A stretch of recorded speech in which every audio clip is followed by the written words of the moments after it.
We stood the Strive Center up in June of 2016. It was a collaboration between Lincoln Laboratory and the Army's with support from SOCOM. The focus of the Strive Center is really around the high-end CAREN system, or the computer-assisted rehabilitation environment.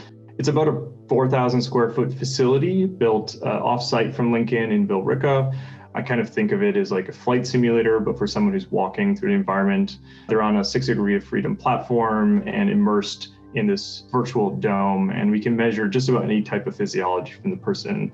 So not only can we record all of the physiology and interactions of the person with the virtual environment, we can also take all the information and use it to augment the experiment to the person themselves. So you can imagine every time I right heel strike, I make the platform move, or every time my heart rate goes up, the screen turns purple. Really, the inputs and outputs are completely flexible.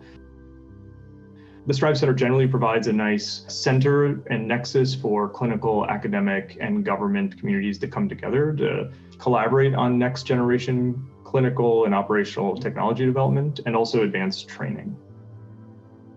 One example of an ongoing program at the Strive Center is the Neural Control of Exo program. This program uses wearable sensors to predict human movement, specifically lower extremity movement, to drive an exoskeleton. The specific sensors we're currently using are EMG, or muscle activation sensors, and accelerometry of the lower leg.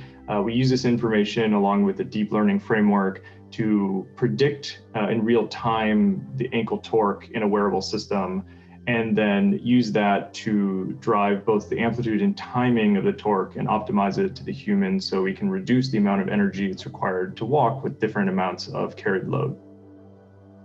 On the topic of human-machine teaming, adaptive experiments would enhance our ability to model individual humans very quickly.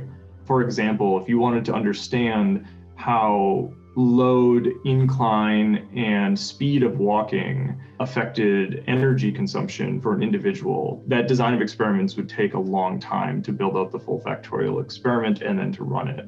However, if you use adaptive experimentation, you can actually explore that space a lot more agilely, and you can have the CAREN system choose where in that space to sample next and how often to sample in that space until it's confident and has a good estimate. The Strive Center can be seen to different people in different ways.